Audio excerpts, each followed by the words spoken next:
Bapak dan Ibu Guru, perkenalkan nama saya Murti Ayu Wijayanti. Saya adalah salah satu tim pengembang profil pelajar Pancasila. Kali ini kita akan membahas mengenai modul kerangka kurikulum. Saya akan membagikan layar saya. Bapak dan Ibu Guru, bagaimana kerangka yang disiapkan pemerintah untuk pembaharuan pembelajaran? Pembelajaran dengan paradigma baru diorganisir berdasarkan kerangka dasar kurikulum dan struktur kurikulum yang disesuaikan untuk mencapai profil pelajar Pancasila. Ada beberapa bahasan dalam unit kerangka kurikulum ini.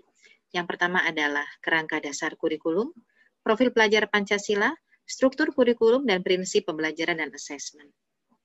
Apa yang diharapkan dari pelatihan modul kerangka kurikulum ini? Diharapkan setelah Bapak Ibu mempelajari modul ini, Bapak Ibu dapat menggunakan materi yang dipelajari untuk memahami dasar pembelajaran dengan paradigma baru di sekolah penggerak yang menggunakan kerangka kurikulum yang disesuaikan untuk mencapai profil pelajar Pancasila, serta peran dan fungsi pemangku kepentingan dari tingkat pusat sampai satuan pendidikan dalam menciptakan pembelajaran dan asesmen yang berpusat pada murid.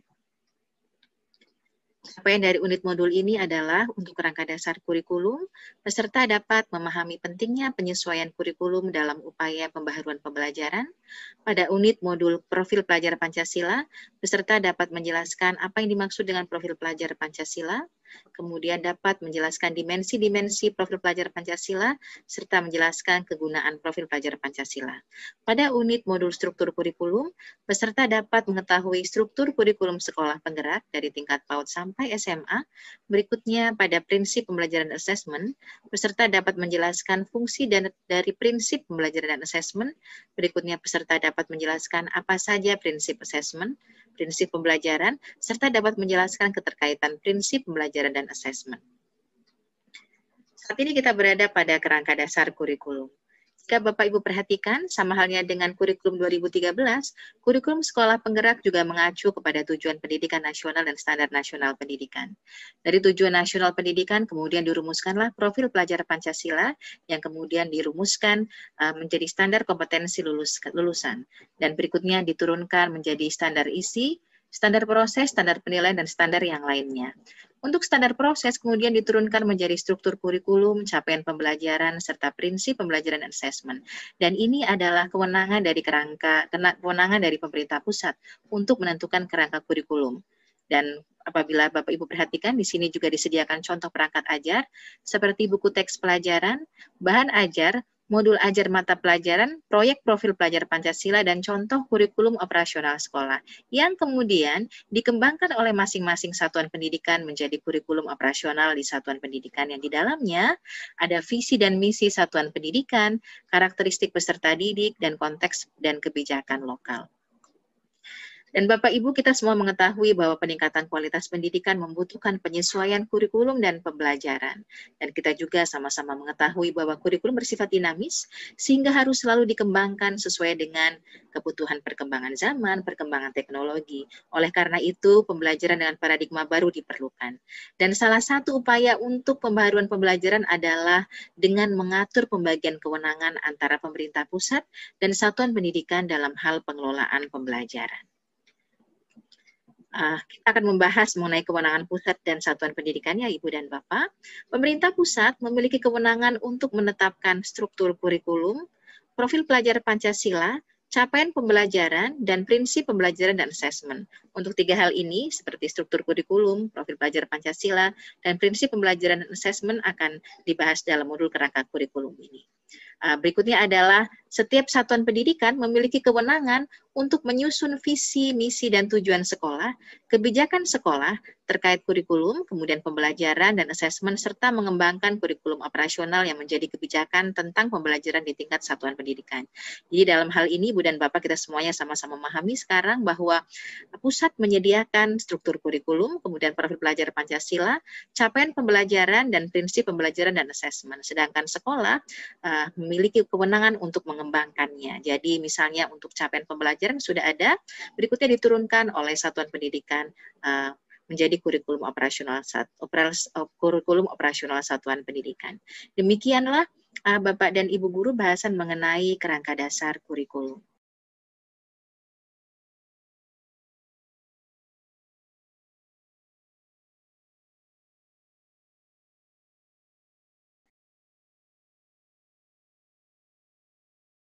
Bapak dan Ibu Guru, bahasan kita berikutnya adalah mengenai profil pelajar Pancasila. Saya akan membagikan layar saya. Yang pertama adalah definisi profil pelajar Pancasila. Definisi dari profil pelajar Pancasila adalah pelajar Indonesia merupakan pelajar sepanjang hayat yang kompeten, berkarakter, dan berperilaku sesuai nilai-nilai Pancasila. Dan profil pelajar Pancasila ini terdiri dari 6 dimensi dengan penjabaran elemen di masing-masing dimensinya. Dimensi yang dimaksud adalah karakter dan kompetensi fondasi yang perlu dikembangkan oleh pendidik.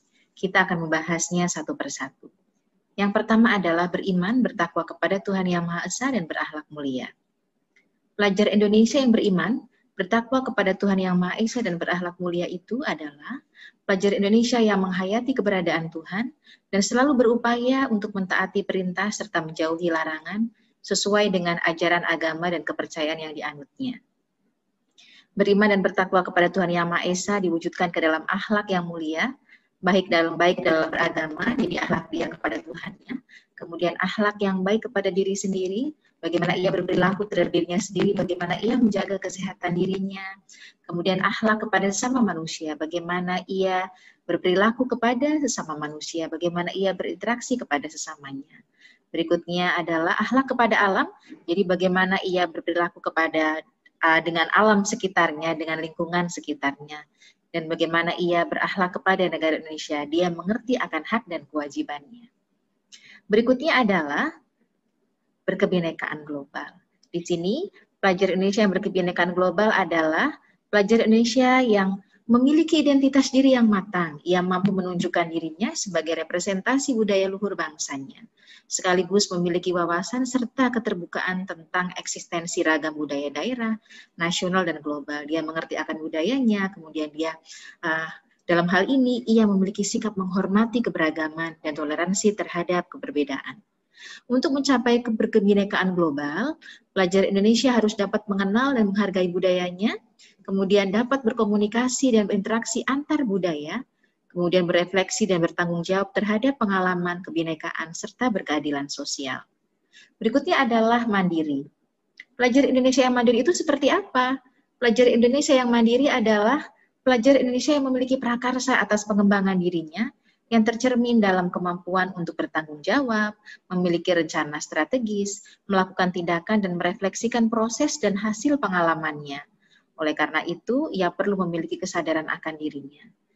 Seperti apa gaya belajarnya, strateginya seperti apa untuk meraih prestasi, dan situasi yang dihadapi serta memiliki regulasi diri. Jadi dia memiliki kesadaran akan situasi yang dihadapi serta memiliki regulasi diri. Dia mengerti kapan harus belajar, kapan harus istirahat, kapan harus melakukan hal yang lainnya. Berikutnya adalah bergotong royong. Pelajar Indonesia memiliki kemampuan untuk melakukan kolaborasi dengan sukarela agar kegiatan yang dikerjakan dapat berjalan lancar dan mencapai tujuan untuk kebaikan bersama. Jadi ia akan selalu berusaha melihat kekuatan-kekuatan yang dimiliki setiap orang di sekitarnya. Dia yakin sekali bahwa orang di sekitarnya memiliki kekuatan yang dapat memberi manfaat bersama. Berikutnya ia juga berupaya mencegah terjadinya konflik dan tidak memaksakan kehendak pada orang lain. Bisa jadi ia memiliki pendapat yang berbeda dengan yang lain, tapi ia masih menghargai pendapat orang lain. Dan hal-hal yang harus dilakukan pelajar Indonesia untuk mewujudkan gotong royong adalah melakukan kolaborasi, ia bekerja sama dengan yang lainnya.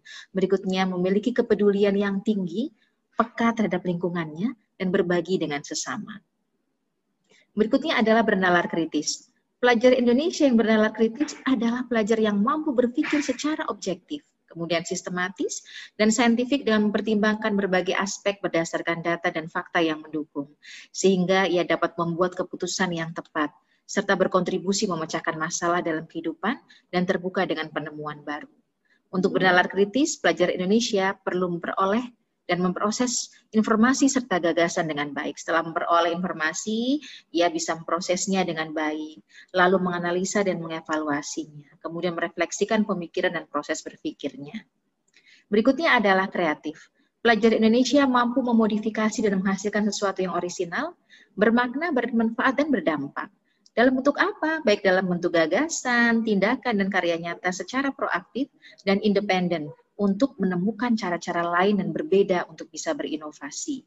Pelajar Indonesia yang kreatif adalah pelajar yang bisa menghasilkan gagasan, karya dan tindakan yang orisinal, serta memiliki keluasan berpikir dalam mencari alternatif solusi permasalahan. Bisa jadi ketika ia dihadapkan pada sebuah permasalahan, ia memiliki banyak opsi bagaimana memecahkan permasalahan itu.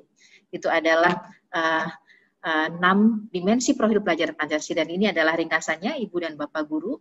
Yang pertama, untuk dimensi beriman, bertakwa kepada Tuhan Yang Maha Esa dan berakhlak mulia, ada 5 elemen.